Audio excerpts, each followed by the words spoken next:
Assalamualaikum warahmatullahi wabarakatuh. Perkenalkan, nama saya Rizal Mustansyir, dosen pada Fakultas Filsafat Universitas Gadjah Mada untuk mata kuliah Filsafat Bahasa. Saya mengajar mata kuliah ini sejak tahun 1986 ya. Beberapa alasan mengapa mata kuliah ini dipentingkan adalah karena di dalam filsafat itu muncul semacam kekacauan di dalam bahasa oleh para filosof. Maka di Inggris ada tren analytical philosophy itu untuk melakukan klarifikasi terhadap persoalan-persoalan atau kekacauan yang ada dalam dunia filsafat itu. Lalu muncullah beberapa tokoh yang sangat terkenal seperti Bertrand Russell, ya, Wittgenstein dalam Tractatus Logico-Philosophicus, kemudian ada John Knox Austin dengan How to Do Things with Words, kemudian ada juga Gilbert Ryle dengan The Concept of Mind. Saya kira mata kuliah itu juga akan mengarahkan kita bagaimana kita bisa memahami makna bahasa dengan lebih baik. Saya kira itu yang paling penting. Yang pertama tentu kita akan menjawab ya, karena salah satu cara kita mau representasikan realitas itu hanya melalui bahasa. Tapi juga kita akan menjawab tidak, karena tidak mungkin seluruh realitas itu akan terakomodir dengan bahasa. Jadi bahasa juga memiliki keterbatasan ya. Bagaimanapun juga kita harus memahami bahasa itu hanya tools, hanya instrumen, sehingga tidak mungkin dapat menangkap seluruh realitas dalam arti yang sesungguhnya, itu nggak mungkin. Ya, ini yang agak sulit ya. Kalau di beberapa filosof itu dikatakan selalu ada hubungan antara ide dengan bahasa itu. Seperti kalau kita membaca bukunya Paul Suchat ya, Le Langage et la Pensée, bahasa dan pikiran, selalu ada relasi antara apa yang ada dalam pikiran kita dengan bahasa. Tapi kita tahu sendiri pikiran itu kan berkembang sekali, banyak sekali. Ada yang di bawah sadar, ada juga mungkin yang terkait dengan imajinasi. Nah, kadang-kala banyak juga problem-problem imajinasi itu yang tidak terjangkau dengan bahasa, ya, karena mungkin belum bisa dialami atau mungkin memang di luar pikiran, ya, jauh di luar pikiran. Ya. Bisa saja itu terjadi ya. Nah, itu yang disebut dengan aspek metarasional di dalam dunia filsafat. Betul. Di dalam referential teori atau teori acuan itu ada asumsi yang mengatakan bahwa setiap bahasa atau ungkapan memiliki acuannya. Padahal kita tahu tidak semua. Tetapi acuan itu juga tidak harus acuan dalam arti yang konkret ya. Peristiwa juga bisa merupakan acuan. Hanya cukup banyak acuan yang tidak konkret, misalnya dalam dimensi agama ya. Kalau kita berbicara tentang masalah Tuhan, kita berbicara masalah malaikat, ini mengacu pada apa? Itu agak sulit ya ditangkap dalam konteks filsafat bahasa. Ini sudah masuk wilayah bahasa agama. Ya, mungkin itu yang lalu disalurkan dalam bentuk metafor ya, biasanya begitu. Ya, memang positivisme logis itu adalah salah satu mazhab di dalam filsafat bahasa yang membuat tolok ukur yang ketat. Ya, mereka memakai prinsip ilmu fisik, ilmu kealaman yang disebut dengan the principle of verification. Tapi jangan lupa, the principle of verification itu juga terkait dengan pengandaian. Ya. The principle of verification is supposed to furnish a criterion by which it can be, etc. Ya. Jadi artinya pengandaian itu sendiri sesuatu yang metafisik. Jadi mereka menerima taken for granted begitu saja prinsip verifikasi sebagai sesuatu yang diterima sebagai sebuah kebenaran dan bisa diberlakukan untuk segala hal, termasuk menentukan meaningful or meaningless itu. Jadi dengan demikian sebenarnya positivisme logis memukul dirinya sendiri dengan prinsip itu sebenarnya. Ya, memang filsafat itu kan tension. Tension itu artinya berada di antara ketegangan antara, misalnya kalau kita belajar ontologi, antara monisme dengan pluralisme. Apakah ada monisme dalam arti yang sesungguhnya? Nggak ada. Itu hanya dalam konsep. Konsep itu kan bahasa, wilayah bahasa. Jadi berarti dengan bahasa kita membuat suatu konstruksi pemikiran untuk mengakomodir berbagai macam ide kita. Dan jangan lupa, konsep itu kan dari bahasa Latin, con capere, menjinakkan ide-ide kita yang liar. Dengan demikian sebetulnya filsafat bahasa bisa berperan di situ untuk mendamaikan atau melakukan kompromi terhadap sikap ekstrim dari satu sisi, sikap ekstrim yang lain dari sisi yang lain, antara realisme dengan anti-realisme. Tapi sebetulnya agama pun bisa menggandeng filsafat bahasa untuk melakukan klarifikasi dan interpretasi kritis terhadap berbagai macam ungkapan-ungkapan bahasa yang tidak mudah difahami oleh orang awam. Di situ memang kita melihat antara filsafat bahasa dengan hermeneutik bisa saling bersinggungan. Ya. Saya kira itu. Yang keduanya, sebetulnya bahasa itu adalah hasil dari produk mental state itu. Tapi di pihak lain juga bahasa harus berkorespondensi dengan realitas, karena dalam teori korespondensi dikatakan bahwa ini prinsip dari Russell dan juga Wittgenstein yang disebut dengan the picture theory ya, bahwa antara ungkapan dengan apa yang ada dalam kenyataan itu harus paralel. Maka muncullah teori paralelitas antara the mirror theory atau the picture theory itu. Tapi teori itu kan tidak cukup untuk menjelaskan problem-problem yang muncul dalam bidang-bidang keagamaan. Ya, bagaimana kita menggambarkan tentang Tuhan, kematian, subjek, yang Wittgenstein menyebutnya dengan the mystically. The mystically itu inexpressible, tidak bisa diungkapkan dengan bahasa logika. Tapi dia punya makna. Nah, oleh karena itu, maka filsafat bahasa berkembang, lalu muncullah apa yang disebut dengan ordinary language philosophy, filsafat bahasa biasa. Di situ kita melihat bahwa samudra bahasa itu ada dalam kehidupan sehari-hari. Jadi orang mau mengekspresikan nilai-nilai keagamaan dan keyakinan dia, silakan aja. Sejauh bagi kelompok mereka itu bermakna, yes, no problem. Dan persoalan makna sebenarnya sudah diletakkan dalam tanda kurung. Yang penting bagi mereka adalah pragmatika bahasanya itu. Kalau kelompok kami tahu itu, ngerti artinya, why not? Kenapa tidak? Itu kira-kira macam itu. Jadi agak lebih longgar lah. Ya, perkembangan lebih kepada pragmatika bahasa itu. Ya, ini pertanyaan yang menarik ya. Karena di filsafat itu kan ada 3 lingkaran besar ya, ada tiga lingkaran. Lingkaran kecil kita sebut dengan first order criteriology, lingkaran kedua kita sebut dengan second order criteriology, lingkaran ketiga kita sebut dengan third order criteriology. Lingkaran pertama kita bicara tentang realitas, itu ada teori metafisika, kita bicara teori pengetahuan, ada epistemologi, kita bicara tentang logika, kita bicara tentang aksiologi teori nilai. Tapi di lingkaran kedua itu sudah ada titik sentuh dengan bidang-bidang lain. Misalnya filsafat bahasa, filsafat ilmu, misalnya contoh. Di situ kita tahu ada problem-problem linguistik, ada problem-problem bahasa, ada problem-problem keilmuan. Disitulah terjadi suasana dialogis antara filsafat dengan ilmu, antara filsafat dengan bahasa. Biasanya itu justru dimunculkan oleh para ilmuwan. Nah, filsafat mengakomodir problem-problem itu, kemudian terjadi renungan-renungan, kontemplasi, refleksi, dan lalu menghasilkan pemikiran-pemikiran seperti itu. Misalnya di filsafat ilmu, kalian lihat sendiri, Anda bisa lihat sendiri, tokoh-tokoh kontemporer adalah para fisikawan seperti Thomas Kuhn, Feyerabend, itu ilmuwan, ya. Dan mereka mengalami kegelisahan karena ilmu tidak mampu menjawab itu, lalu Aufgehoben ya terangkat, maka muncullah filsafat ilmu. Bahasa juga begitu. Jadi para linguistikawan pun mungkin tidak mampu menjawab berbagai macam problem kebahasaan, termasuk yang diteliti oleh John Knox Austin dan How to Think with Words. Itu kan ada persoalan-persoalan yang terkait dengan linguistik sebenarnya. Ya, ada faktor fonetik dan lain sebagainya. Saya kira itu dia. Jadi disitulah peran filsafat sebenarnya, tidak hanya sebagai mengakomodir, tapi juga menampung komplain dari para ilmuwan dan mereka mencarikan solusinya. Saya kira itu.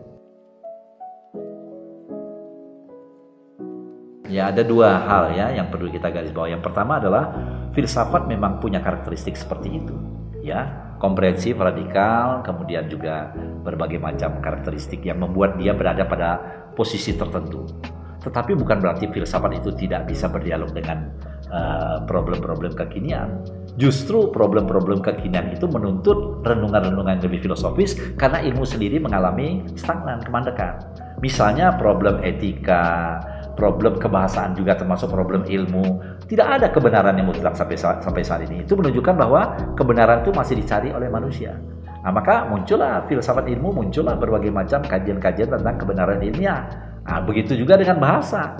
Banyak sekali idiom-idiom atau teks ataupun logosentris lah, katakan logos itu yang tidak terpahami oleh manusia-manusia modern ya. Dan ini membutuhkan sentuhan-sentuhan filosofis yang terkait dengan kajian-kajian bahasa itu.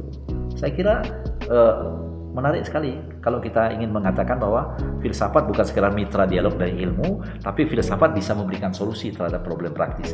Asalkan filsafat tidak hanya ditulis dengan huruf besar, filosofi, tapi filsafat ditulis dengan huruf kecil, filosofi. Dalam arti dia harus bersentuhan dengan problem praktis supaya dia menjadi aktual. Saya kira itu. Salah satu problem yang terpenting di dalam filsafat bahasa itu adalah bahwa bahasa itu bisa dipergunakan untuk berdialog dengan dunia ilmu pengetahuan ya. Dan itu dibawa oleh positivisme logis, terutama Alfred Jussier dalam bukunya Language, Truth and Logic ya. Di sana Ayer lebih menekankan pada bagaimana supaya filsafat itu bisa setara dengan bidang-bidang disiplin ilmu lain. Maka salah satu kuncinya adalah menerapkan prinsip verifikasi di dalam menentukan tolok ukur meaningful or meaningless dalam statement itu. Dan itu menjadi sangat penting karena konsekuensinya adalah bahasa ilmiah itu harus berdasarkan hal-hal yang bersifat empirik dan analitik, yang kita sebut dengan proposisi empirik dan analitik. Dan kita tahu bahwa kalau kita menulis karya ilmiah itu yang ditanyakan. Referensinya apa, datanya apa, faktualnya gimana, kemudian bisa dianalisis apa enggak. Itu pertanyaan yang muncul dalam bahasa ilmiah. Yang kedua, tolok ukur dalam dunia ilmiah itu penting. Karena kalau tidak ada tolok ukur dunia ilmiah itu, lalu dunia ilmiah itu tidak ada bedanya dengan klinik ya. Nah, jadi orang ingin tahu ini persisnya bagaimana ini, fakta apa, bukti apa yang diacu oleh bahasa semacam ini. Nah, yang ketiga, salah satu kontribusi yang penting dari positivisme logis itu adalah ketika mereka menyebutkan tolok ukur seperti measurable, clear and distinct, kemudian positivistic and exactly, bahwa yang namanya bahasa ilmiah itu harus bisa diukur. Yang namanya nilai-nilai ilmiah itu harus clear and distinct, artinya bisa kita melakukan pengelompokan atau klasifikasi atau dalam ilmu yang biasa di dalam logika kita sebut dengan kategori ya. Dan harus mempunyai nilai yang pasti. Nah, itulah yang kita sebut dengan problem-problem ataupun konsekuensi atau pertimbangan atau kontribusi positivisme dalam dunia ilmiah. Tapi dalam dunia kontemporer kita melihat perkembangan sekarang, dunia ilmiah itu tidak lagi terjebak ke dalam first reality tapi juga second reality.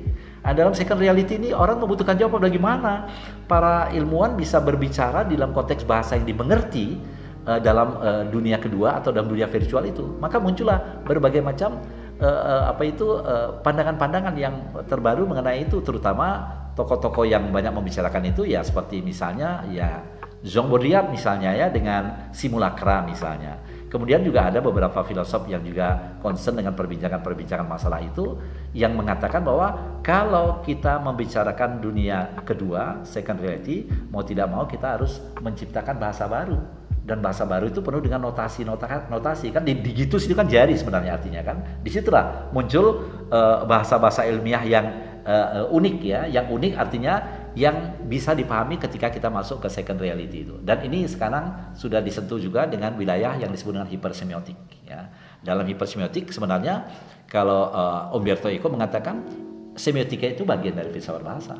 Di dalam bukunya The Philosophy of Theory of Semiotics dia mengatakan salah satu bagian dari filsafat bahasa itu adalah semiotik. Nah, ini jadi kita lihat perkembangan yang terbaru filsafat bahasa sebenarnya bisa mengarah ke sana di kontribusinya terhadap bahasa-bahasa yang lebih aktual.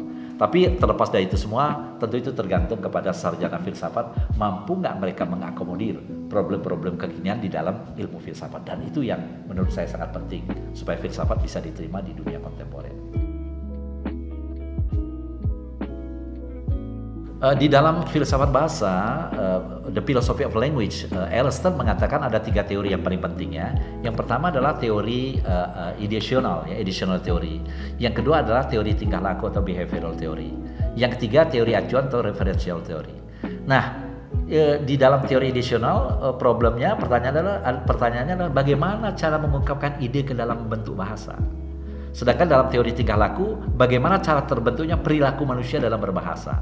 Sedangkan dalam teori acuan, biasanya orang bertanya begini, bagaimana cara bahasa membentuk makna? Apa acuannya? Maka dari ketiga teori itu muncullah beberapa persoalan ya. Pertama, ketika kita aplikasikan teori ideational dalam relasi misalnya konflik Israel-Palestina misalnya. Di situ kita melihat bahwa ada sesuatu yang perlu kita kritisi. Karena asumsi dari teori ideasi adalah ide yang disampaikan pihak Israel seharusnya menimbulkan gagasan yang sama kepada pihak Palestina. Apakah benar demikian? Kalau ya, mengapa masih terjadi konflik di antara kedua negara itu? Berarti kan ide yang disampaikan oleh satu pihak tidak diterima secara mentah-mentah oleh pihak lain. Nah, pertanyaan kita berikutnya adalah kalau kita kritis, mana yang keliru, idenya atau teorinya? Atau malah dua-duanya? Nah, ini menarik sekali kalau kita membicarakan filsafat bahasa dalam konteks teori ideasional. Sedangkan teori yang kedua, teori tingkah laku, behavioral, mengatakan asumsinya suatu ungkapan, entah itu suara, entah itu teks ya, entah itu apalah ya, bahasa secara lisan, merupakan stimulus yang akan menimbulkan respon yang sama. Tapi ketika kita terapkan ini misalnya dalam aplikasi teori tingkah laku dalam iklan Coca-Cola misalnya ya, yang dibintangi oleh BTS itu ya. Wah, BTS itu kan sangat terkenal, anak-anak muda senang banget itu.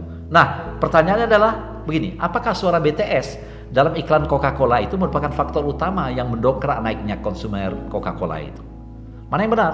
Suara atau fonem bintang iklannya, atau kegantengan atau popularitas bintang iklannya? Jawabannya kan bisa bias itu. Kalau kita mengatakan fonemnya, bisa iya juga. Tapi kalau kita mengatakan popularitas bintangnya, bisa iya juga. Di sini kita harus mengoreksi pandangan-pandangan yang terkait dengan teori behavior itu. Jadi tidak semuanya terkait dengan masalah suara. Ya. Nah, yang terakhir mungkin yang terkait dengan teori acuan. Sekarang banyak sekali perbincangan mengenai ibu kota. Ya. Nama ibu kota baru itu kan sudah disebutkan ya, itu Nusantara. Kalau kita pakai teori acuan kan mengatakan setiap ungkapan berrelasi dengan acuannya, dan acuannya pasti tertentu. Berarti Nusantara mengacu pada apa? Di sini kita mulai bertanya. Nusantara mengacu pada ibu kota baru Republik Indonesia. Tapi kita juga tahu kata Nusantara itu ada hubungannya dengan Sumpah Amukti Palapa Gajah Mada. Lah, yang mana ini? Berarti kan ada dua Nusantara di sini. Ibu kota baru atau mengacu kepada yang terkait dengan apa yang dikatakan oleh Gajah Mada. Berarti kata itu mengacu pada lebih dari satu acuan. Nah, yang salah yang mana ini? Teori acuannya atau nama ibu kotanya ini yang nggak benar? Itulah yang menjadikan mengapa filsafat bahasa perlu kita telaah dengan baik supaya kita dapat menangkap beberapa problem yang muncul baik secara politis maupun secara ekonomis, iklan misalnya, maupun dalam bidang-bidang ilmu pengetahuan. Saya kira itu yang menjadi hal yang sangat menarik mengapa filsafat bahasa itu perlu diajarkan untuk para mahasiswa filsafat supaya mereka bisa berdialog dengan berbagai macam disiplin ilmu lainnya. Terima kasih, saya kira itu.